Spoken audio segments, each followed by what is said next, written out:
session. Let's go to roll call. Ms. Romero? Here. Mr. Cunningham? Here. Mr. Durham? Here. Mrs. Scott? Here. Mr. Fimbres? Here. Mr. Kozaczyk? He'll be absent tonight. Mayor Rothschild? Here. Invocation and Pledge of Allegiance. That's for me to say. The invocation will begin by Father John Paul Forte from St. Thomas More Catholic Newman Center. After the invocation, I ask that you remain standing for the Pledge of Allegiance.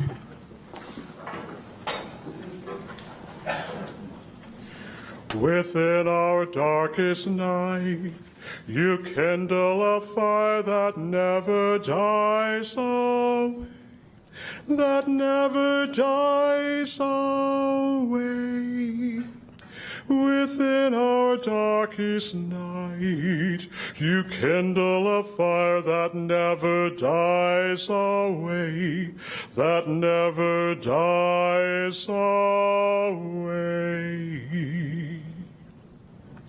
Source of all light and truth and freedom, We ask you to descend upon our assembly.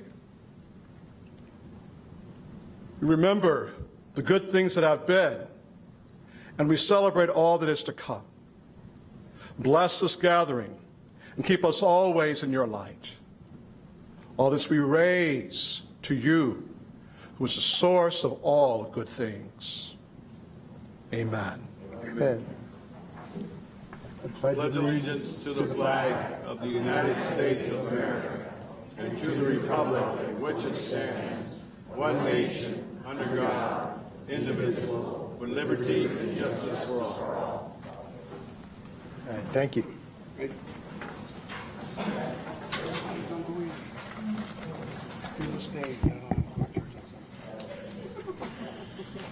Okay, Carol Langford, who's with the Church of Jesus Christ of Latter-day Saints, would like to present an appreciation award to, I think, the City of Tucson or the City Council, so let's find out.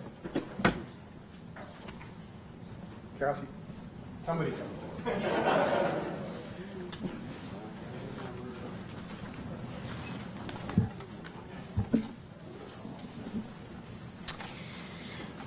I'm Lee Walker. This is Kelly Bauer. We are here to make a couple of presentations. First of all, we want to honor Mayor Jonathan Rothschild. Mayor Rothschild is a native Tucsonan. He's a graduate of Canyon de Oro High School, Kenyon College, and the University of New Mexico Law School. Professionally, he served as a law clerk for District Court Judge Alfredo C. Marquez, and followed by a 30-year career practicing in the areas of business law and estate planning with the firm of Mesh, Clark, and Rothschild. He is married with 3 children and 2 grandchildren. In addition to his distinguished 2-term service as mayor of Tucson since 2011, he has a long history of service with a number of nonprofits in Tucson, including board president for Casas de los Niños, Handmaker Services for the Aging, and Temple Emmanuel. The Tucson Daily Star reported after his election that the new mayor was a portrait of hard work, little flash. He has lived up to this hard work ethic, serving not only the city as a mayor, but an overall community with his leadership and devoted service to the citizens in this area. As representatives of the Tucson, Arizona stake of the Church of Jesus Christ of Latter-day Saints, we would like to formally recognize Mayor Rothschild for his dedicated service as both a mayor and an example of giving back to the community. We thank you for your service and support these past 8 years and wish you all the best in your future endeavors.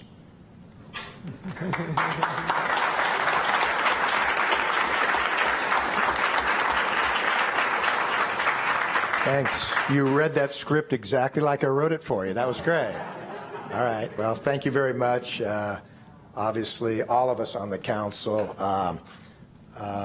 respect and honor all of our community's religions.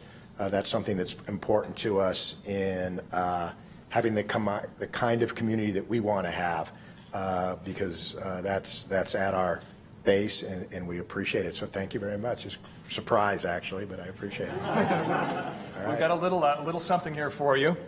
This is a painting is entitled "Glorious Morning." It's a print from the original by a noted landscape artist, Ken Stockton. Now, a selection of Ken Stockton's, just a little note about the print. They hang in temples of the Church of Jesus Christ of Latter-day Saints in various places. And this particular one, the original, hangs right here in the Tucson, Arizona temple up there in Inan. And so we felt it was appropriate as a gift for appreciation for your service as mayor of the city. All right. Wow.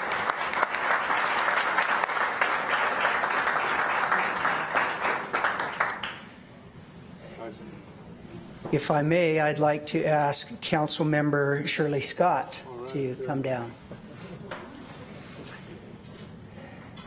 She and I visited briefly before I had the opportunity to meet her, and I was excited that she had no idea that we were about to do this. Councilwoman Shirley Scott is concluding her 6th term on the Tucson City Council in Ward 4. Councilwoman Scott has also served on the Board of Directors of the National League of Cities and on the Governor's Advisory Task Force for improving outcomes for incarcerated women and their children. Mrs. Scott is known for voting her conscience, always standing up for what she feels is right, no matter the political consequence. She was actively involved in Girl Scouts, the expansion of the Clements Rec Center on the Pima East campus, and is the driving force behind the now traditional Ward 4 Back to School Bash. She has served as a board member, officer, or liaison to Tucson Clean and Beautiful, Pima Council on Aging, the Bond Advisory Committee, the United Way of Greater Tucson City Service Area Committee, and the Susan G. Komen Foundation, just to name a few. Examples of Mrs. Scott's numerous awards and recognitions include the Pan-Asian Community Alliance Woman of the Year, Arizona Parks and Recreation Association Outstanding Public Official Award, American Planning Association Arizona Chapter Distinguished Elected Official of the Year. The League of United Latin American Citizens honored her with their Silver Award. The Southern Arizona Home Builders Association named her 2002 and 2007 Public Official of the Year. She was also awarded the annual Friends of the Trails honor from the Pima Trails Association. Councilwoman Scott worked hand in hand with her late husband, Joe, to consistently improve this great city and the lives of her constituents. On behalf of the Tucson, Arizona Rincon Stake of the Church of Jesus Christ of Latter-day Saints, we would like to formally recognize Councilwoman Shirley Scott for her life of dedicated service to our community.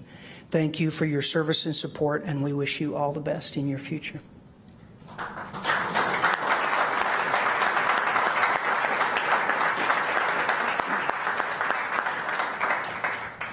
We also have a small gift for Councilwoman Scott. It's a statue of a family, and says at the bottom, Councilwoman Shirley Scott, Champion of Families.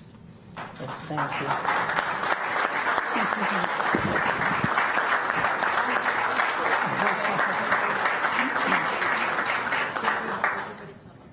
Mayor, I'm sorry.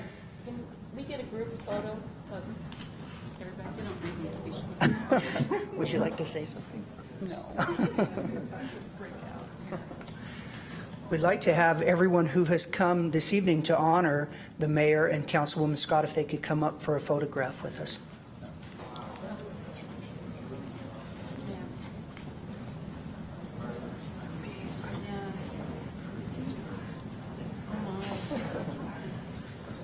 And a squirrel in every crowd.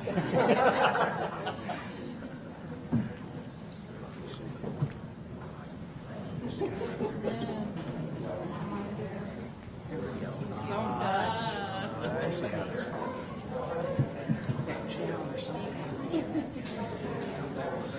Get the right angle. I don't want to cover. Thank you so much. Thank you so much. Thank you for all your service. Oh my So did goodness. Carol surprise you? Yes. I'm speechless. That's rare. Oh my goodness. I guess. Holy cows. I painted that card. Thank you. Thank you.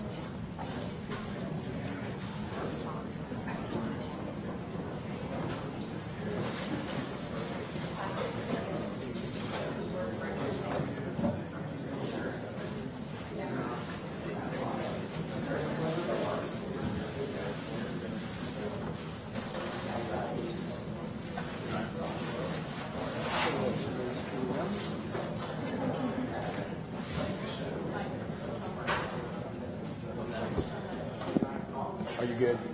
Yeah, wait, you got it. Okay. Is this working? It is. Are you good, Renee? Okay. All right. I'm going to proclaim November 10th to be Tucson Educational Empowerment for Minority Days. If Marie Seifers, I know I saw her, and is Barbara Mosley here? She's not. Okay, well, Marie, come on up. Marie is from Tucson Educational Empowerment for Minorities, and she's here to accept the proclamation.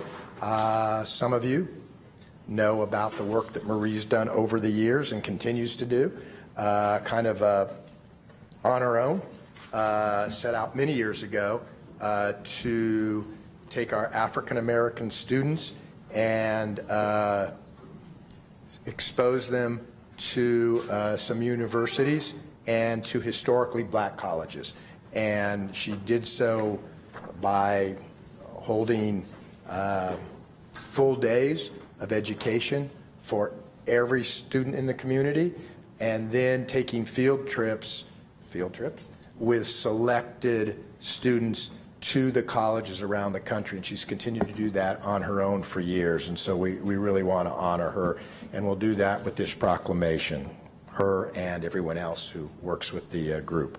Whereas Tucson Educational Empowerment for Minorities, a nonprofit organization, is dedicated to encouraging and motivating African American youth to pursue higher learning with the goal of inspiring these young Tucsonans to attain advanced degrees, doctorates, masters, and bachelors from historically black colleges and universities. Whereas African Americans were denied the opportunity for education in the past, whereas 170 years ago, poor, disadvantaged former slaves, along with Justin Smith Morrill, Quakers, abolitionists, Methodists, and Presbyterians, established collegiate sanctuaries with the sole purpose of empowering future generations of former slave descendants to seek higher education. Whereas Tucson Educational Empowerment for Minorities is committed to the vision of our forefathers, promoting education in the African American community in Tucson, and pledging never to let our youth forget the contributions and sacrifices made to establish these sanctuaries of higher learning. And whereas Tucson Educational Empowerment for Minorities celebrates historically black colleges and universities that assist and support African Americans, now therefore I, Jonathan Rothschild, Mayor of the City of Tucson, do hereby proclaim, actually it'll be the 10th day of November, a few days from now, 2019, to be Tucson Educational Empowerment for Minorities Day in this community, and encourage all of our residents to recognize the value of higher education and to celebrate the empowerment opportunities available through historically black colleges and universities. Witness, I put my hand and seal this 6th day of November 2019. Jonathan Rothschild, Mayor of the City of Tucson. Marie, thank you for your work.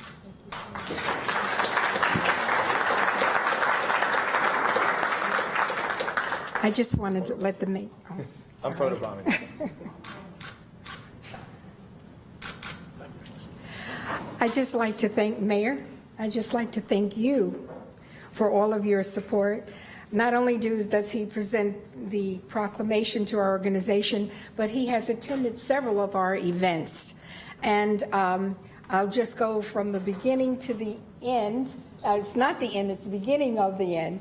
Our most prestigious young man that we started many, many years ago is now the Assistant Superintendent of TUSD.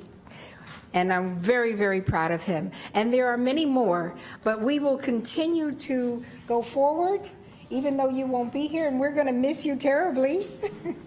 But I thank you for all the support and, how can I say it, that you have given us over these years. And I don't know if you can be replaced. I hope not. You're going to have a new mayor. Oh, we're going to have a new mayor? All right. Thank you so much.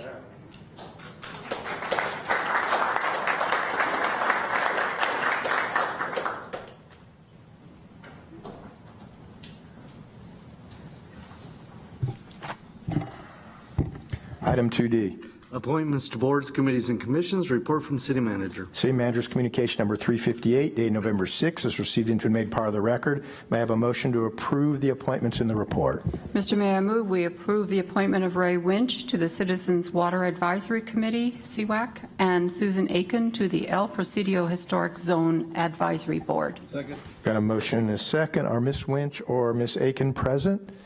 I don't think so.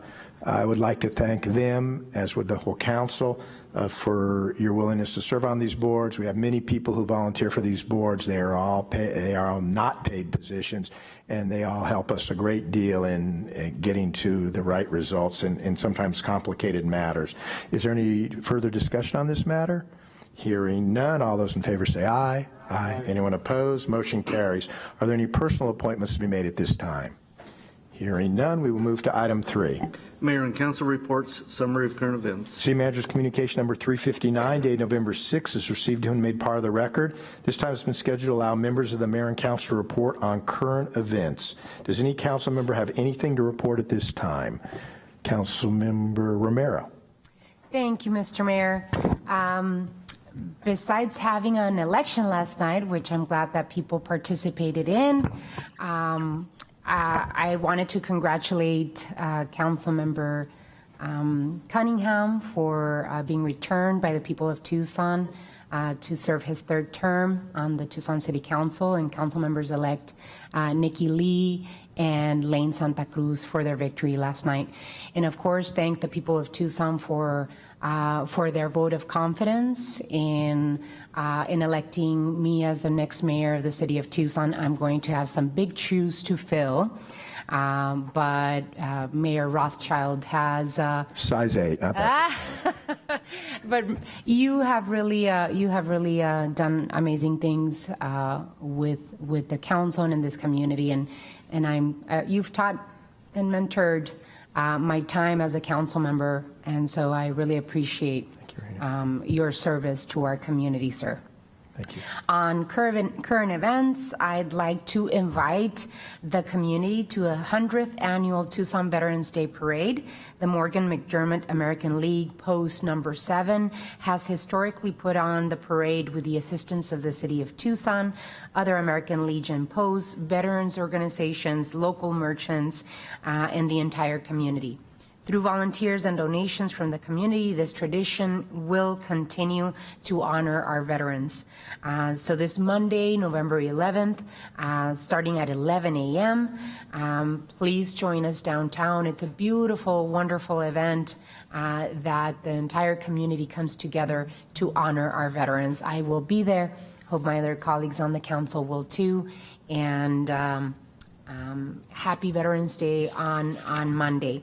Also, there will be a meeting for South 12th Avenue Improvement Project that is slated to be on Tuesday, November 12th from 5:30 to 7:30 p.m. at El Pueblo Neighborhood Center multi-purpose room.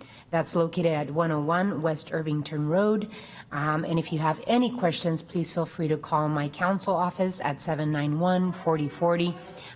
This is at a City of Tucson, a Ward 1 and Ward 5 project from the council offices, also our transportation department, and we're inviting the community to come learn about this important infrastructure project. It's a traffic safety project and a beautification project on South 12th Avenue.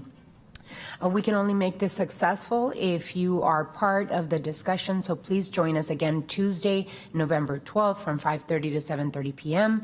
at El Pueblo Neighborhood Center located at 101 West Irvington Road. Okay, anybody else? Councilmember Cunningham? I just want to thank all the voters and all the people who work in the city. It's really amazing to be back here. So I'm looking forward to the next 4 years. And I know I'm really low key right now, and believe me, inside I'm like, yeah, but I just want to, I think it's important. It's only been one day. I mean, it's been less than 22 hours since we found out. So it's just, it's an exciting era. And you know, Mary, I think you've only got, what, 2 more meetings? 1 more meeting? One after tonight. One after tonight. So, you know, I really want you to enjoy your victory lap, boss, because you brought this city a long way, and you know, I'll have more on that later. But you weren't just a really good mayor for Tucson; you were one of the most outstanding mayors in the country while you were here, and no one, everybody in the know knows that. So thank you for your service. Thank you, Paul. Councilmember Durham. This week, the state of Arizona released its annual school grades and showed, as we already knew, that we have many excellent schools in Tucson. There is one in particular that I'd like to highlight. I'm very excited to announce that Prince Elementary School of Amphitheater Public Schools, located in Ward 3, has earned a B. Notwithstanding the state's investment in K-12 schools and the hoops that all students and educators have to jump through, it's an incredible achievement by the students. Just 2 years ago, Prince Elementary earned a D grade, then a C grade that last year, and this year a B. I would like to congratulate Superintendent Todd Jager, Principal Lori Schieber, and the rest of the dedicated team at Prince Elementary. An extra congratulations to Amphi and Flowing Wells on passing their overrides yesterday. Councilmember Scott. Thank you, Mr. Mayor. I'd like to take this opportunity tonight to congratulate a couple of my colleagues who are here at the table on a fine victory and a resounding statement as to their glorious victory. I'd also like to include Lane Santa Cruz, who will occupy Ward 1 seat, Paul Cunningham, who will continue, and I think that's a boon to this community. Nikki Lee will be replacing me, and I believe she will do a fine job. And my heart congratulations to the first Hispanic or Latina mayor of the city of Tucson. In case you weren't counting, that's 3 women now will be sitting on this council, and I think that's a good balance. And I think it should be that way henceforth. It's always nice to have a balance. Yes. And Mr. Mayor, you are a fine mayor, and I know you'll be missed by many. Thank you. Councilmember Fimbres. Thank you, Mr. Mayor. I also want to thank my colleagues, Regina Romero, who will be our next mayor, and Paul Cunningham, who will continue to serve as the Ward 2 council member. And I want to congratulate Lane Santa Cruz and Nikki Lee on their election to serve as the Ward 1 and Ward 4 council members. But I also want to thank Mayor Jonathan Rothwell for his dedication and leadership, which will be missed. I also want to thank my partner over here, Shirley Scott, for her commitment and service as the Ward 4 council member. Shirley's knowledge, leadership, and expertise and wisdom will be missed. On October 24th, our community held a reception for the Mexican Consul General, Ricardo Pineda, who is leaving his post in Tucson and will be going to the consulate that is located in Douglas, Arizona. Ricardo Pineda has been a pleasure to work with, and during his time here in Tucson, he has strengthened the relationship between our communities. I and Mayor Rothschild presented the Consul General with a certificate of appreciation and a Ward 5 Medallion of Hope. His leadership, knowledge, and expertise will also be missed. Yesterday, at the Ward 5 Council office, I had the privilege of taking part in a ceremony to recognize U.S. Army veteran Jose Sierra Mejia. The Mejia family received a flag that was flown over the United States Capitol in a shadow box containing the Purple Heart and other medals by Congressman Raul Grijalva. Private Mejia served in the United States Army during World War II and fought during the Battle of the Bulge. I also presented the Mejia family with a Ward 5 Certificate of Appreciation, the Ward 5 Coin of Freedom, and a set of military coins to them to honor their father and their grandfather for the sacrifices he made for this country as part of the greatest generation. On Friday, November 8th, I, along with a contingent of elected officials and representatives, will go to the Southern Arizona VA Hospital to give thank you cards and letters to veterans that were made by students in Ward 5 and across the city of Tucson and Pima County.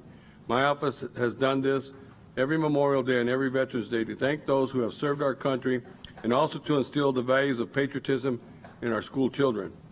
On Sunday, November 10th, the 5th annual Veterans Recognition Luncheon will take place at the KC Club located at 601 South Tucson Boulevard. The community has submitted names of individuals who have served their nation in the armed services, and this luncheon is to thank them for their services and recognize them for their commitment and the sacrifices they have made. We must never forget the sacrifices and efforts our veterans have made, and we can't forget freedom comes with a price. For more information on that, you can call 903-2838. On Monday, November 11th, the city of Tucson will host its 100th annual Veterans Day Parade with its theme, 100 Years of Honoring Veterans. The Morgan McDermott Post 7 are coordinating the parade again this year.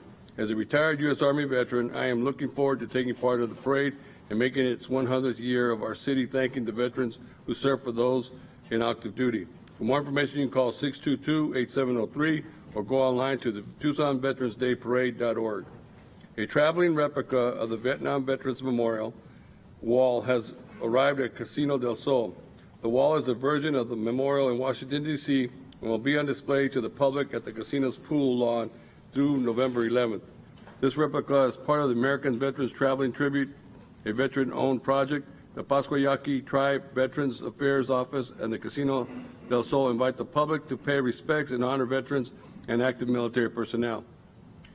On Sunday, November 9th, the Tribe's Veterans Affairs Office and the casino will host a wall dedication ceremony at the pool lawn at 10 a.m. The ceremony, including a blessing, massing of the colors, a 3 salute of fireworks, taps, and the firing of a 3-round volley salute. I am looking forward to attending this dedication. Our community was saddened by the news of the passing of 2 individuals. Reverend Glenn Davis was a community activist who cared about the South Park neighborhood and worked to make life better for those in the South Park area. My condolences to the family. His services will be on Friday at 11 a.m. at Grace Temple, which is at 1019 East 31st Street. And former Councilman Chuck Ford, who was the first African-American elected to the Tucson City Council for Ward 4, he served for the Tucson City Council from 1979 to 1987, had passed away also. He worked hard to better the lives of his Ward 4 constituents and for the city of Tucson. My condolences to his wife Doris and to the Ford family. They both will be missed. Thank you, Mr. Mayor. All right, thank you. I also want to give my congratulations and best wishes to those who were elected last night, and particularly to the new mayor in 3 weeks, Regina Romero. She actually isn't the first Hispanic mayor of Tucson. We had one in 1882, just yesterday. 75. Oh, Regina would know that. And actually, his family, Esteban Ochoa's family, is still here in Tucson. And his probably great-great-grandson is one of the co-owners of Frost. So, maybe there's some staying power. But it is a fact that Regina will be the first female mayor of Tucson. And I will admit that when I looked at that wall for all those years, that has been a bit of a curiosity, which we will now start to rectify. So congratulations, Regina. I will be there anytime you seek my advice, which probably won't be very often, but I will. I'm going to have you on rapid dial. Well, I will tell you that there were times when I met with Mayor Volge, Mayor Walkup, and Mayor Miller, and they were always really gracious, and they never bothered me. But I don't know that I'll keep that promise. Oh, no. But anyway, so congratulations. Thank you, Mayor. All right, let's move then to item 4. City Manager's Report, Summary of Current Events. City Manager's Communication number 360, dated November 6th, is received and made part of the record. This time has been scheduled to allow the City Manager to report on current events. Mr. Manager.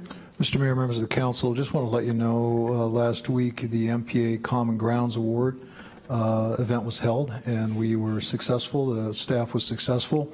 We were recognized on 3 distinct projects. One of them was our Plan and Development Services Department tech tools, some of the things that we've done to streamline the permitting process, et cetera, tracking, et cetera. Also, the City of Tucson, Pima County Opportunity Zones, the development of those zones, and the Santa Cruz River Heritage Project. So those 3 were recognized at the MPA Common Awards, and I thought I'd let the council know that. Thank you, Mr. Mayor. Thank you, Mr. Manager. Item 5. Liquor License Applications, Report from City Manager. City Manager's Communication number 361, dated November 6th, is received to and made part of the record. Mr. Clerk, please read the liquor license agenda. Your Honor, on this evening's liquor license agenda, under item 5B, there are 2 requests for a new license. Under item 5C, there are 3 requests for special events. Staff has indicated that all the applicants are in compliance with city requirements. An appropriate motion would be to forward items 5B 1 and 2 and C 1 through 3 to the State Liquor Board with a recommendation of approval. May I have a motion? I move to forward the liquor license to the State Liquor Board with a recommendation of approval. Got a motion and a second. Any discussion on these items? Hearing none. All those in favor say aye. Aye. Anyone opposed? Motion carries. Let's move to item 6. Call to the audience. At this time, any member of the public is allowed to address the mayor and council on any issue except for items scheduled for a public hearing at this meeting. Please make sure you've read the information on the back of the speaker's card before making your presentation. Speakers are limited to 3-minute presentations. Call to the audience is scheduled to last for no more than 30 minutes. Pursuant to the Arizona Open Meeting Law, individual council members may ask the city manager to review a matter, ask the matter to be placed on a future agenda, or respond to criticism made by speakers. However, the mayor and council may not discuss or take legal action on matters raised during call to the audience. There's a couple more cards on their way. We'll see if they're part of this or part of something else we got going on later on.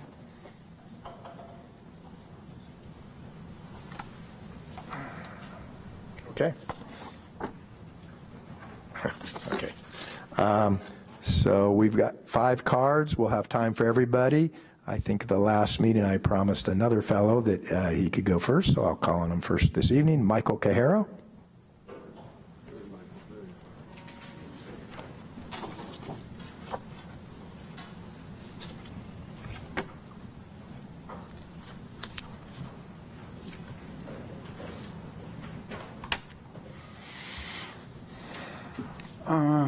Greetings. My name is Michael Cajero.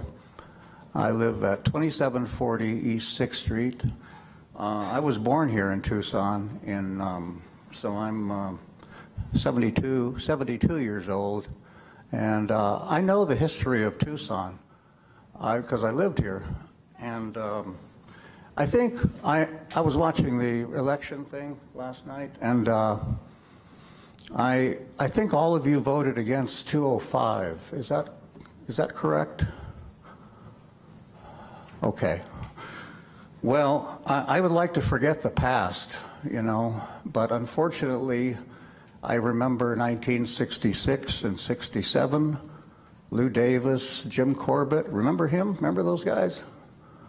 They kicked out all the Mexicans downtown, and they got rid of my father. He had a barber shop down there. And it's called the Plaza Barber Shop, and they ripped down also the Roy Place Tower next to it. They didn't care. 66, 67, okay. And so they had to move him down to the south side. That's where he moved, and that's where most of the Mexicans went. They didn't move just Mexicans. They moved a lot of other people too. They tore down a lot of good architecture and everything. Now, what bothers me is several things. One, 2 Hispanics voted against 205. I don't understand why they would do that. Why would they turn against their own heritage like that? Why? I mean, that's really sick, to turn against your own blood, and then also a lot of Hispanics, they have relatives who came here illegally, And in fact, my grandfather came here back in 1920, and 1930, he had to go into hiding to hide away from the police. And finally, my father was born here, and he stayed, but my grandfather had to hide out here.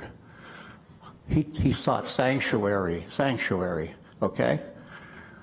Anyway, my time's almost up, but I just have no respect for, 70% of the people. What a racist community this is. This is a filthy, racist community. It's just one of the worst I've seen. It's gotten worse. 66, 67. Jesus Christ, people. Okay. Hamza Khatak, exchange student from Pakistan. Thank you, Mr. Mayor, for this opportunity, for allowing me to speak. My name is Hamza. I'm 15 years old, and I'm an exchange student from Pakistan, from the state of Khyber Pakhtunkhwa, which is close to Afghanistan. And I came here to Tucson like about 2 months ago through a fully funded scholarship by the U.S. Department of State, known as the Youth Exchange and Study Scholarship, which is a scholarship that was established after the 9/11 attack. And the primary goal of this scholarship was to send students from countries with significant Muslim population to the United States so that they could create a better understanding between the US and the Muslim countries. And I came from the 15th batch of my country's Yes alumni, that is the Yes 15th batch of Pakistan. And it's been just 2 months here, and I got to learn so much, and I figured many things about Tucson which were really new to me, and this was one of the really great experiences of my life, as like living so independent and like a cultural ambassador on like such a small and early stage of my life was a big opportunity for me, and I got so much exposure and so much confidence from it. And this council meeting was also really a new experience for me to see how things work in that like local governments and local bodies. And thank you so much, Mayor, for allowing me the opportunity to see it, how things happen. And yeah, that's all I want to say. Thank you so much. All right, thank you for being here. Thank you for being here, Hamza. Well done. Mark Eberline.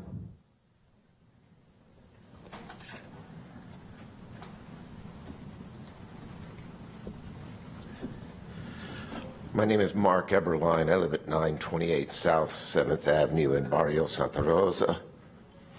And I'm a proud Democrat of LD3 and Precinct 246, and I'd like to say congratulations to Mayor-elect Romero. I'm going to get emotional, I'm afraid. A few weeks ago, fell in a wheelchair, could not get across 22nd Street because an inch and a half of concrete had disintegrated, and in his wheelchair, which he could not even sit up straight in, he could not get across. I helped him across. There's going to be fireworks, there's going to be a parade.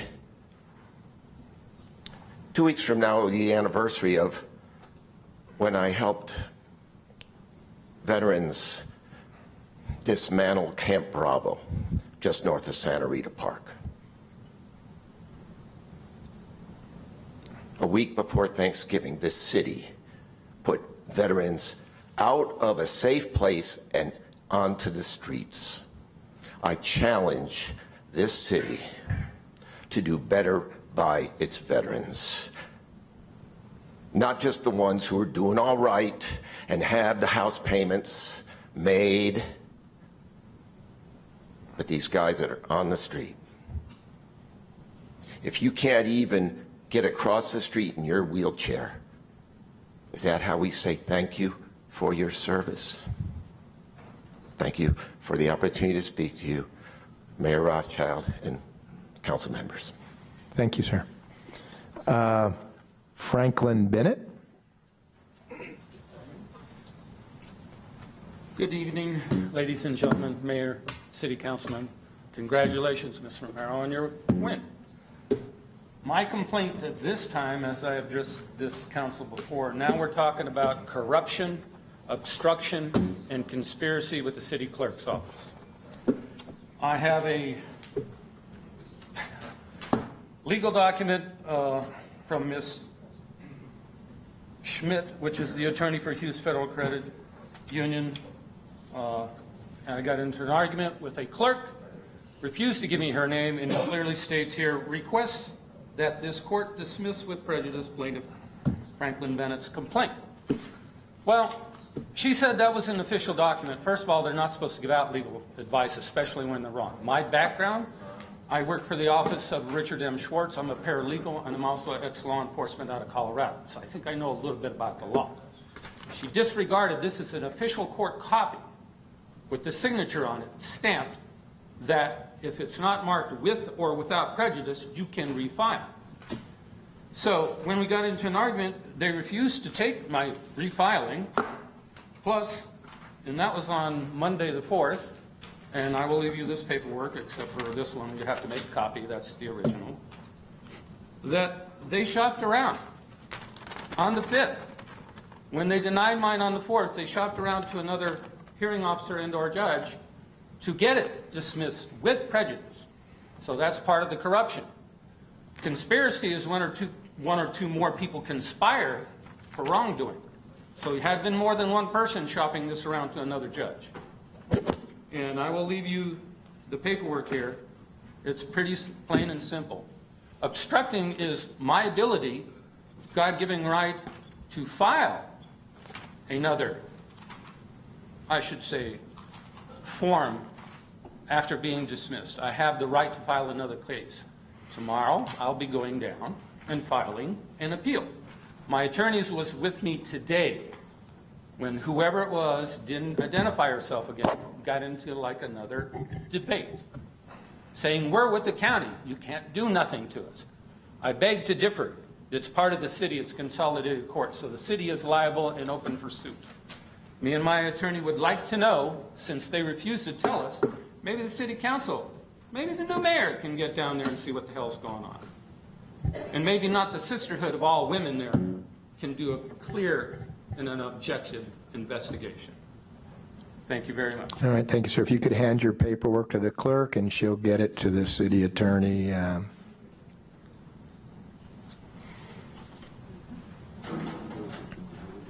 Okay, Clarence Boykins.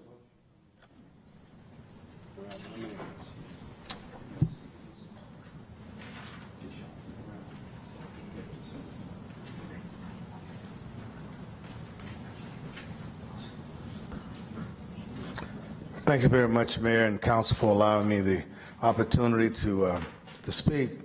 I'm here because of a situation that I understand it's in the process, and I wanted to address it. But the first speaker kind of got me off with my thoughts, because I've been in this community here for a very, very long time, and never have we always 100% agreed or disagreed or whatever, but it's never been a racist city. We got our little special things, but it's never been that. But I do want to talk about, I understand that we're considering a facility as a historical designation. Nope. No, you filed under 6, and is that the public hearing? I don't know.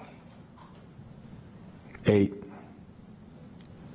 Yeah, if there's a public hearing, Clarence, I'll call on you. You filed under the wrong thing. I'll get you in course of what we're doing, which will be coming up real quick. Okay. Okay, thanks. Let me have Clarence's card back. All right, let's move on then to item 7. Consent agenda items A through F.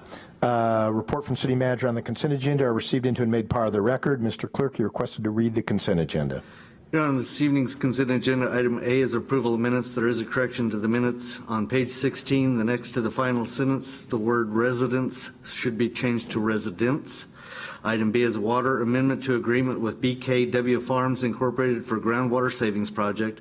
Item C is an intergovernmental agreement with the Arizona Board of Regents for Tucson Water's corrosion monitoring program. Item D is a final plat S19042 Pearson Estates lots 1 through 4.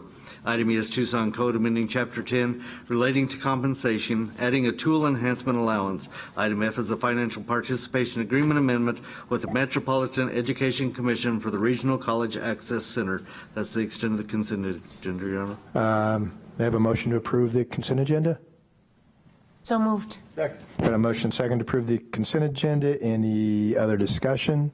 Hearing none, let's go to roll call. Ms. Romero? Aye. Mr. Cunningham? Aye. Mr. Durham? Aye. Mrs. Scott? Aye. Mr. Fimbers? Aye. Mayor Rothschild? Aye. The items on the consent agenda are approved by a vote of 6-0. Let's go to item 8. Public hearing, zoning, C9-1916, welcome Broadway Pad, Broadway Boulevard and Park Avenue, C3 and I-1 to Pad 39, City Manager's report, ordinance adoption, report from City Manager, report from zoning examiner, ordinance number 11710. City Manager's communication number 363, dated November 6, is received into and made part of the record. Ladies and gentlemen, this is the time and place legally advertised for a public hearing on a request to rezone approximately 3.8 acres from C3 to I-1 to Pad 39 zoning. The rezoning site is located at the southwest corner of Broadway Boulevard and Park Avenue. The zoning examiner and staff recommend approval of pad zoning. Is the applicant or a representative of the applicant present? Yes, sir, Mayor, members of the council, Carrie Sylvan, 5983 East Grant Road, representing the owner and potential owner. Okay. We have, it's a public hearing. We have 8 cards. you're supposed to write whether you support or oppose. I have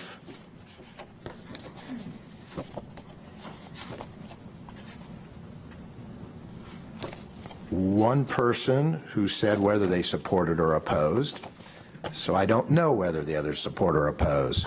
And that would be helpful to know, because if we have anybody that's opposed, we can deal with that. If we don't, I'm not sure, we may have some questions from the dais, but I'm not sure that, so let me just go ahead and ask. Ted Warmbrand, I think I saw something from you supporting, is that correct? Okay. John Klink says he support. We have one person who followed instructions. Thank you, sir. Clarence, what are you doing here? Supporting or opposing? What's that? You're opposing? Okay. Peter Norback? Okay. John Burr? Okay. Only you, John. Les Pierce, I saw something from you, Les, supporting? Okay. Appreciate it. Matthew Brady Batista from Barrio San Antonio. Okay. And David Larson, support. Okay, so we have one person opposing. We've got John kind of watching. Mr. Mayor, just clarified, Mr. Boykins was concerned about something, but it's not in the PAD, so I think he's a support. I don't know if you want to clarify that. Clarence, you want to come up, Ep? Okay, so, John, you were in the neutral zone. What's that? You want to speak? Sure, come on up. And then, Carrie, I'll just have you reserve and address anybody's concerns, including any questions you may have from council. John Burr, 424 South 4th Avenue. I live in Armory Park. I know you all. Appreciate the ones that have been here who are leaving, and those who are leaving, and thanks for working with you all for years. And for the record, I thought you all deserved a raise. The reason I'm officially neutral, this is the 5th pad I've worked on, and pads per se, I completely understand their need, because with Prop 207 rezoning, there really isn't any other way around it.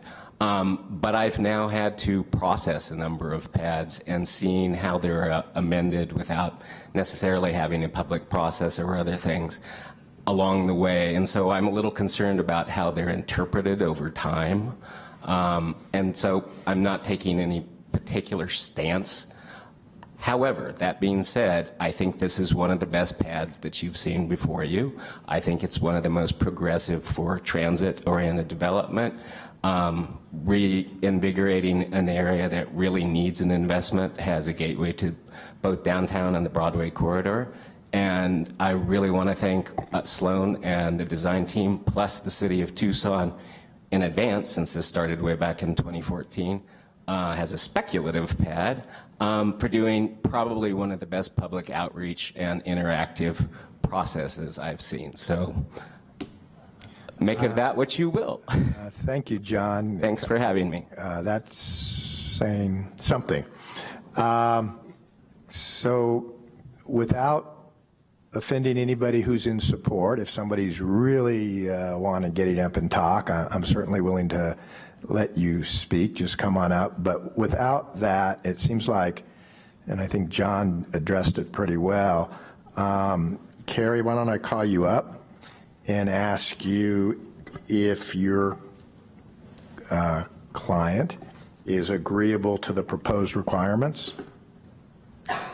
Mr. Mayor, members of the council, we are. There are a couple of additions that I need to either read into the record or they're right here to add into the PAD. I know staff. Let's read them into the record, because I know there were some questions. This has to do with the access to the BETS printing?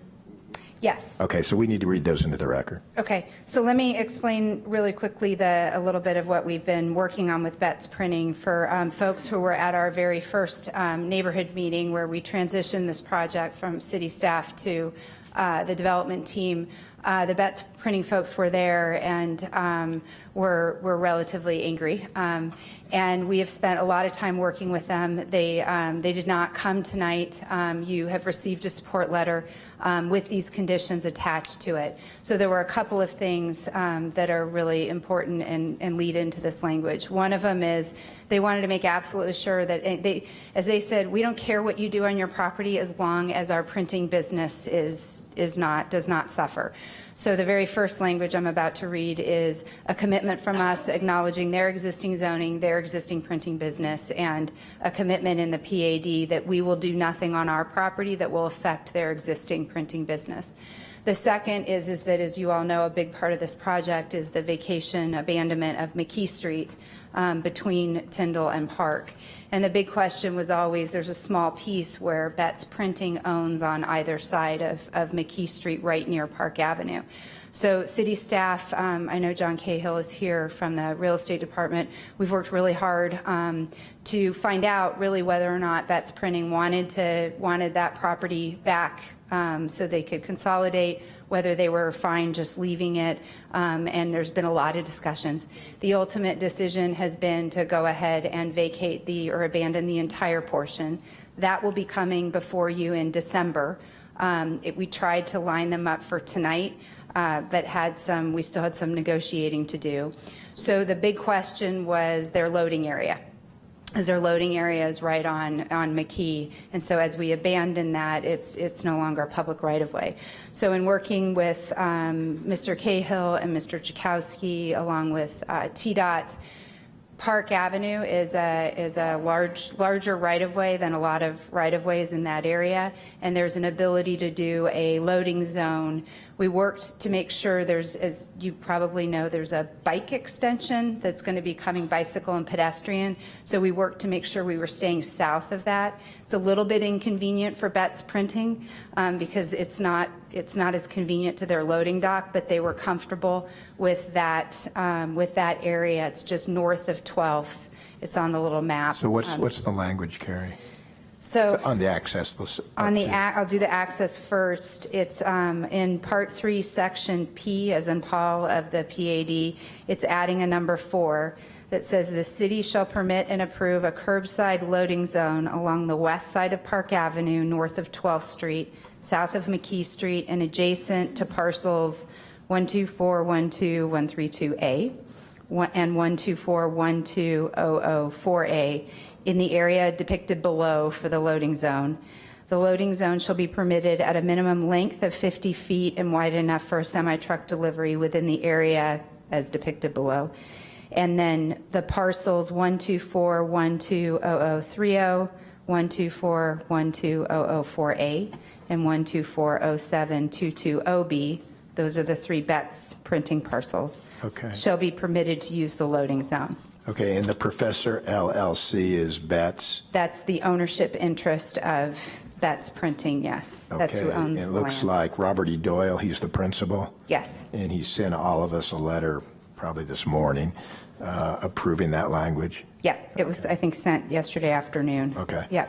And then the insert on the use is an insert in Part 3, Section B as in boy, that will say adjacent to the Welcome Broadway PAD on the east are parcels, and it lists the 3 Professor LLC parcels, currently zoned a combination of I-1 and C3 with permitted uses pursuant to the city's Unified Development Code, and which a majority is currently operated as a commercial industrial printing facility. No part of the PAD shall be developed or used for any lawful purpose that would limit the use of the adjacent parcels for a commercial industrial printing business as exists today or as that use may be expanded in the future. Okay.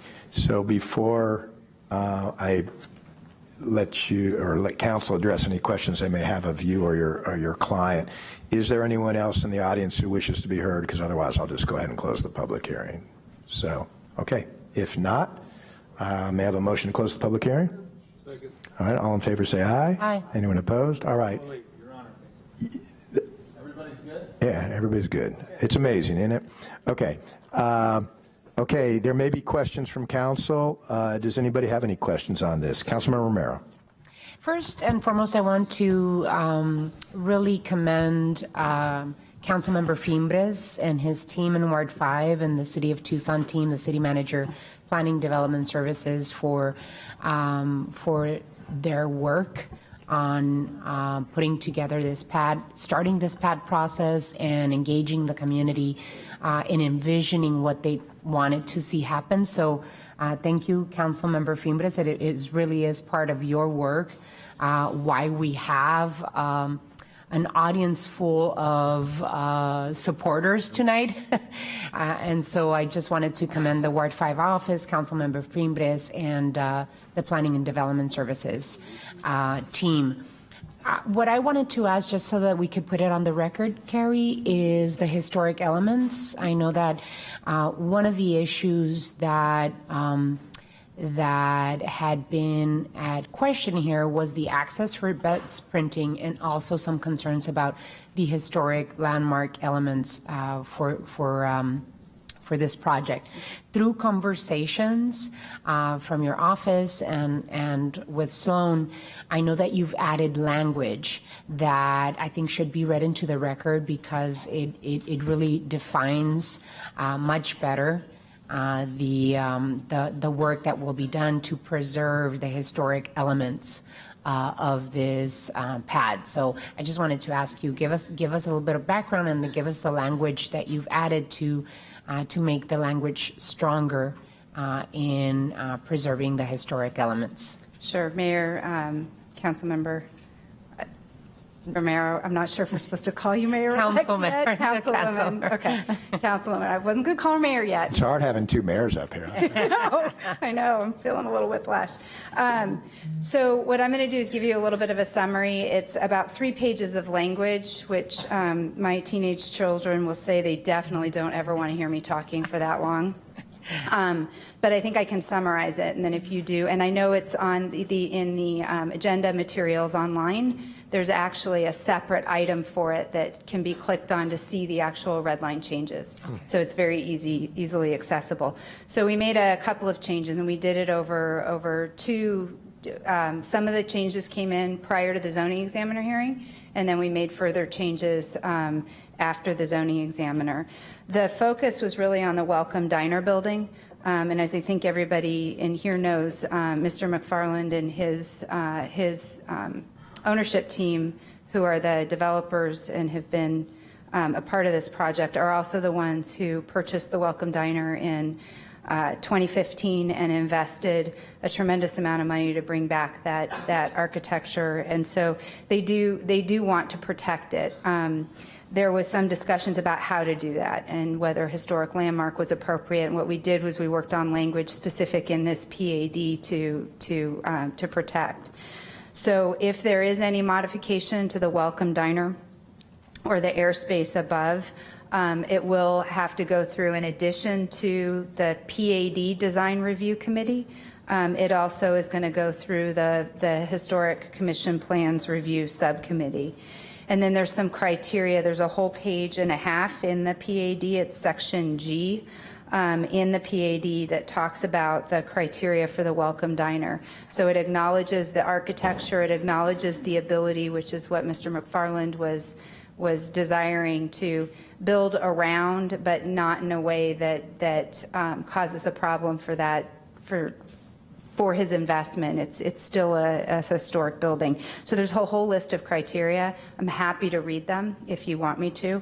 And then the other thing that was added was at the very beginning in the site analysis section, we had not mentioned the Welcome Diner having been evaluated in 2009 relative to historic. At that time, it was found to be a potential contributor. That was before the investment that he made. So I don't know if do you want me to read the criteria or just note? Okay.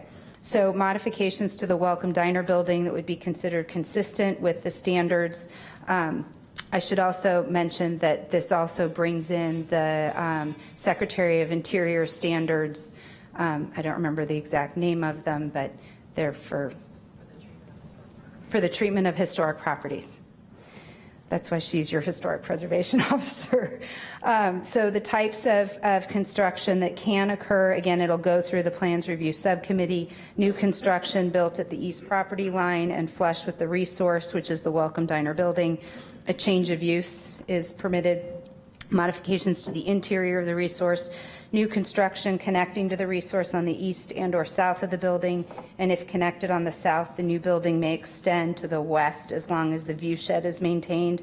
New construction, cantilevering over the resource, but it has to start at the 4th level in appropriate context with the historic architectural features, making windows operable if done in a manner that maintains their existing look when closed, the addition of outdoor patio areas, including but not limited to seating and service, landscaping, shade elements, artwork, bike parking, towards the front and side, the north and west of the building, as long as the view shed is maintained, the addition of a covered or uncovered outdoor patio at the rear, and it has the same including but not limited to what can be in that outdoor patio. Additions to the rear of the building, openings added at the rear of the building, an addition to the top of the flat rear portion of the building in appropriate context with the historic architectural features, reconfiguration of parking on the lot as needed, including but not limited to open space, landscaping, and outdoor patio area, and last but not least, there may be other modifications that could be deemed consistent with the standards. And again, PRS reviews that, as does our design review committee for the PAD. Thank you so much for indulging me on that. Okay, anything else? If not, Mr. Yeah.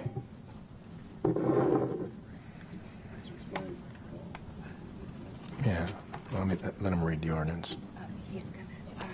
Okay. Mr. Mayor, members of the council, I just wanted to point out, I think I said this, that the McKee abandonment is a key part of this, and while it's not in front of you tonight, it will be coming back in December. You did mention Yes. that. Mr. Clerk, you request to read ordinance 11710 by number and title only. Ordinance number 11710 relating to zoning, amending zoning district boundaries in the area located at 900 East Broadway Boulevard, approximately 3.8 acres bound by South Park Avenue, East 12th Street, and South Tyndall Road in case C91916, Welcome Broadway Planned Area Development, C3 and I-1 to pad 39 and setting an effective date. What's the council's pleasure? Councilmember Fimbres? Thank you, Mr. Mayor. I want to thank everybody that's come here today to prepare to speak, because this has been a long process. We started this process in 2014, and we are coming here today. I want to thank Mr. McFarland, Mr. Dreckman for sitting with us in countless meetings with the community and with staff to bring this to fruition.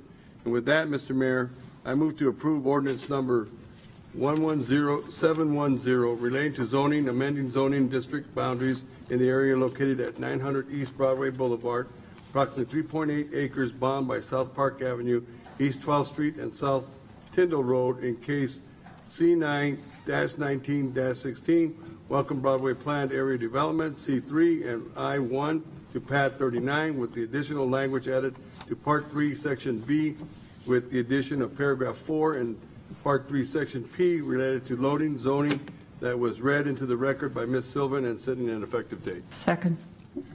Any discussion? Hearing none, let's go to roll call. Mr. Fimbres? Aye. Mr. Durham? Aye. Mr. Cunningham? Aye. Mayor Rothschild? Aye. Mrs. Scott? Aye. And Ms. Romero? Aye. Ordinance, I can find it, 11710 passes by a vote of 6-0. Thank you all for coming in. Thank you all for coming. Okay. All right. Can you see what's going on? No. Let's go to item 9. Zoning C91905, Forges Parking, R2 and C2 to P, City Manager's Report, Direct Ordinance Adoption, Report from City Manager, Ordinance number 11707. City Manager's Communication number 372, dated November 6, is received into and made part of the record. There's a request to rezone approximately 0.28 acres from R2 and C2 to P zoning. The rezoning site is located on the southwest corner of East Spring Street and North Forges Avenue. The zoning examiner recommends approval of P zoning. Staff recommends approval of P zoning and adoption of the ordinance. Is an applicant or representative present on this matter? Mr. Mayor, members of the council, Carrie Sylvan, 5983 East Grant Road, representing the owner of this property. Is your client agreeable to the proposed requirements? Yes, in fact, this is an ordinance adoption, so the development plan is already approved. Okay. Mr. Clerk, you are requested to read ordinance 11707 by number and title only. Ordinance number 11707 relating to zoning, amending zoning district boundaries in the area located on the southwest corner of East Spring Street and North Forges Avenue, approximately 240 feet north of East Grant Road in case C91905, Forges parking R2 and C2 to P, and setting an effective date. What's the council's pleasure? I move we approve the request for rezoning as recommended by the zoning examiner and pass and adopt ordinance 11707. Second. Okay, we've got a motion and a second. Any further discussion on that matter? Hearing none, let's go to roll call. Mr. Durham? Aye. Mayor Rothschild? Aye. Mr. Fimbres? Aye. Mr. Cunningham? Aye. Ms. Romero? Aye. Mrs. Scott? Aye. Ordinance 11707 passes by a vote of 6-0. Let's move to item 10. Annexation, Mission Road, Sindle Place, Annexation District, Ordinance Adoption, Report from City Manager, Ordinance number 11704. City Manager's Communication number 367, dated November 6, is received into and made part of the record. Mr. Clerk, you're requested to read ordinance 11704 by number and title only. Ordinance number 11704 relating to annexation, extending and increasing the corporate limits of the City of Tucson, Pima County, Arizona pursuant to the provisions of Title IX, Chapter 4, Arizona Revised Statutes by annexing thereto the Mission Road, Sindle Place Annexation District property, more particularly described in the body of this ordinance. What's the council's pleasure? Councilmember Romero? Mr. Mayor, I'd like to move that we pass and adopt ordinance 11704. Second. Got a motion and a second. Any further discussion on this matter? Yes, Your Honor, and it just came up. I'm so sorry. Are there any ramifications to our water area policy on this one? No, it's within the, I think my recommendations, or my recollection. We're not closing a three-sider? No, it's within the, it's already within the area. No, my understanding is that this will not have any domino effect that I think you're referring to. That's all I'm asking. Okay. We've got a motion and a second. Any other discussion? Hearing none, let's go to roll call. Ms. Romero? Aye. Mr. Cunningham? Aye. Mr. Durham? Aye. Mrs. Scott? Aye. Mr. Fimbres? Aye. Mayor Rothschild? Aye. Ordinance 11704 passes by a vote of 6-0. Item 11. Annexation, Lucky Levine 1, Annexation District, Ordinance Adoption, Report from City Manager, Ordinance number 11708. City Manager's Communication number 373, dated November 6, is received into and made part of the record.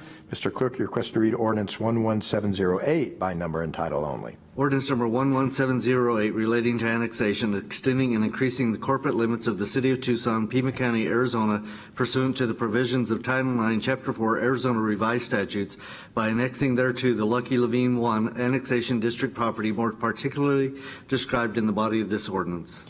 What's the council's pleasure? Mr. Mayor, I move that we pass and adopt ordinance number 11708. Second. Got a motion and a second. Any discussion on this matter? Hearing none, let's go to roll call. Mrs. Scott? Aye. Ms. Romero? Aye. Mr. Fimbres? Aye. Mayor Rothschild? Aye. Mr. Durham? Aye. Mr. Cunningham? Ordinance 11708 passes by a vote of 6-0. Item 11. Annexation, Lucky Levine 2 Annexation District, Ordinance Adoption, Report from City Manager, Ordinance number 11705.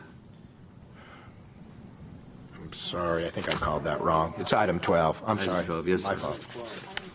All right, I think the clerk read it right. City Manager's Communication number 369, dated November 6, is received into and made part of the record. Mr. Clerk, you're requested to read ordinance 11705 by number and title only. Ordinance number 11705 relating to annexation, extending and increasing the corporate limits of the City of Tucson, Pima County, Arizona, pursuant to the provisions of Title IX, Chapter 4, Arizona Revised Statutes, by annexing thereto the Lucky Levine 2 Annexation District property, more particularly described in the body of this ordinance. What's the council's pleasure? Mr. Mayor, I move we pass and adopt ordinance number 11705. Second. Got a motion and a second on that matter. Any discussion here?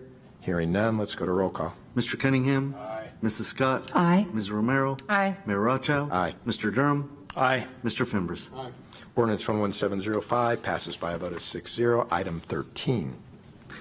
Annexation, Lucky Levine 3, Annexation District Ordinance Adoption, Report from City Manager, Ordinance number 11706. City Manager's Communication number 370, dated November 6, is received into and made part of the record.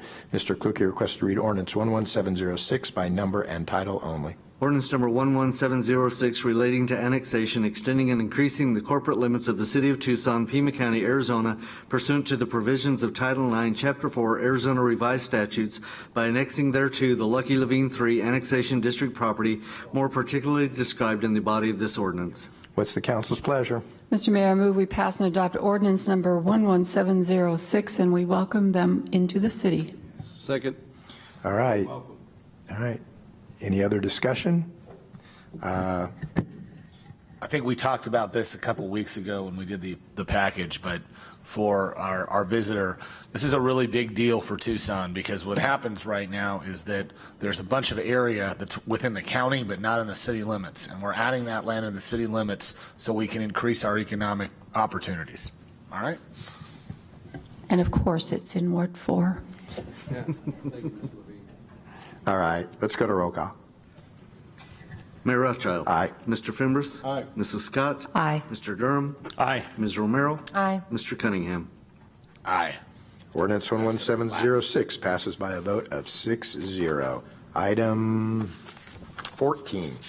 Updates on state and national legislation and regional committees. Report from City Manager. Oh, boy, from backstage. That was very neat. City Manager's Communication number 366, dated November 6, is received into and made part of the record. Are there any updates on state and national legislation? Mr. Greenhill. Sure. Honorable Mayor, members of the council, some updates at the request of Councilmember Fimbres. First, an update on postal reform. As you know, Congressman Cummings passed away, unfortunately. Another impediment to postal reform happens to be that the Postmaster General, is retiring. So there is some process in place where come the first of the year, there'll be a process to replace the Postmaster General. We do not expect much movement on postal reform until that happens. There's a question about military pay raises. There is a 3.1% pay raise in the defense bill. There'll be a 1.6% cost of living increase for military retirees. Thank you. Next, there is a question about PFAS and where those bills are. There's one bill in particular that Councilmember Fimbres asked about, has to do with how to protect firefighters. The bill is fine. It still doesn't do all the things that we want to happen.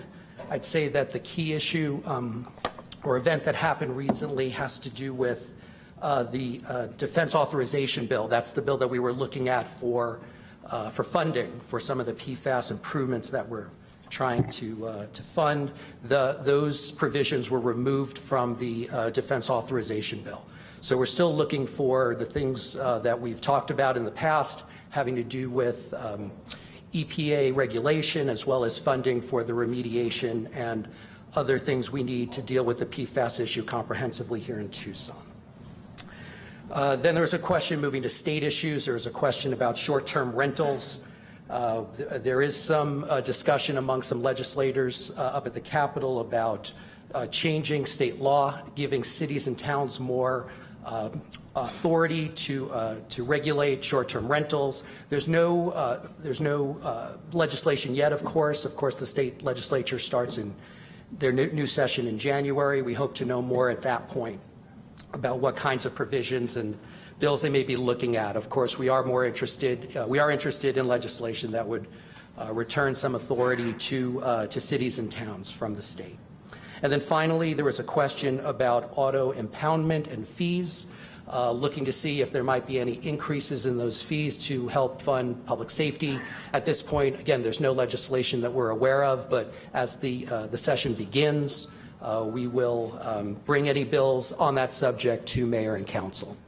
That concludes the questions from Councilmember Fimbres. Happy to answer any other questions. All right, anybody have anything else for Mr. Greenhill? Thank you, Andrew. All right, thank you, Andrew. Appreciate it. Thank you. All right, let's move on to item 15. Mayor and Council discussion of future agendas. City Manager's Communication number 365, dated November 6, is received and made part of the record. Does anyone have any items at this time for future agendas? If not, we'll move to item 16. Zoning C91910 Corbett, 29th Street, R1 to R2. City Manager's report, report from City Manager, report from Zoning Examiner. Your Honor, there was a correction to the recommendation made by the Zoning Examiner that I'd like to read into the record. The correction would read, the zoning examiner recommends that the rezoning to R2 be approved, but with 2 additional conditions in addition to the conditions proposed by PDSD. 1, the density of the proposed development should be decreased and the lot sizes should be increased so that the resulting density is no more than 8 RAC. And 2, 2-story homes should be limited to no more than 1/2 of the lots, and those lots should be located within the interior of the proposed development. Okay. City Manager's Communication number 376, dated November 6, is received and to be made part of the record. This is a request to rezone approximately 7 acres from R1 to R2 zoning. The rezoning site is located on the northeast corner of 29th Street and Saguaro Avenue. Staff recommends authorization of R2 zoning subject to certain conditions. The zoning examiner recommends approval of R2 zoning subject to the conditions proposed by staff, as well as the 2 additional conditions, which I understand is what you just read into the, is that what, Mr. Rank, is that what Mr. Randolph just read into the record, those 2 additional conditions? Okay. Is I'm the sorry, applicant? Mr. Mayor, can we have the clerk read the additional conditions?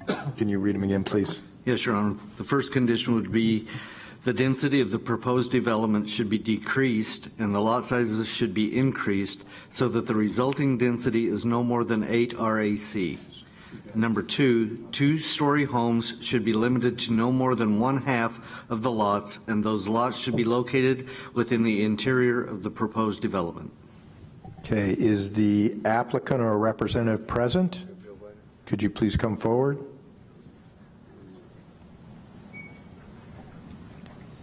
State your name and your relationship to the property. My name is Bill Viner. I'm the purchaser of the property. It's owned by TUSD right now. And so you're the one seeking the rezone? Correct. Okay. Are you agreeable to the proposed requirements that you have heard so far? By the zoning examiner? Yes. No. Really? Explain yourself. Well, we're seeking a higher density than the 8 rack that he recommended. Councilmember Scott. This is not in notes that I have, and so I could read what I do have and see if this helps. I was to say that, are you ready for this? Yeah, I'm ready. Okay. Unfortunately, Councilmember Kozaczek isn't able to attend tonight's meeting. The Corbett project is in Ward 6, but it borders Ward 4. I wish to thank you to Steve for working with the applicant, the city staff, the constituency, and my office to work together and find middle ground and come up with a reasonable solution. Therefore, this was from Steve's office. Therefore, I move the mayor and council authorize the R2 zoning per the applicant's request in the mayor and council communication for 71 lots with 25% or 18 of the lots limited to single story. The motion includes revising condition 7 of the recommended condition to read a minimum of 25% of the lots shall be limited to single-story construction, not to exceed 18 feet in height. That is correct. That would be the motion. Okay, so that's what you are agreeable to. That is correct. And that's what Councilmember Kozaczek in Ward 6 has suggested. Yes. Okay, we got a motion and a Motion, I second it. Okay, Mr. Clark? Sure, Honor. Is what you've just heard agreeable with your department? Honorable Mayor and Council, it is. This originally started as 11 residential units per acre. Zoning examiner recommended 8. The compromise reached by Mr. Kozaczek is at 10. So I think it's an agreeable compromise. Okay, that's reducing the density from some level by 4 units? That's correct, Your Honor. And are you also, and I didn't know whether it was in there or not, bringing 10 to 12 visitor parking spaces onto the site? That was also part of the compromise, was Okay. to add 12 parking spaces, some additional buffer, and then limit the number of buildings that could, Okay, let me get, it may be in the record, it may not, Mr. Viner. Are you also, so you're reducing the density by 4 units to comply with From what? 75 to 71. Okay. That's correct. And we're adding 10 to 12 guest parking spaces. Okay, so you're agreeable to those requirements in addition to the requirements that council members Scott read, correct? That is correct. Okay, we got a motion and a second on that. All right, any other discussion on this matter? Okay, hearing none. Wait, do we have a motion and a second? We do, we have the motion and a second. Hearing none, all those in favor say aye. Aye. Aye, anyone opposed? Motion carries. Thank you. Thank you. All right. That would be item 17. Adjournment. Council stand adjourned. Next regularly scheduled meeting will be on Tuesday, November 19th at 5:30 p.m. in the Mayor and Council Chambers, City Hall. Thanks. Bye.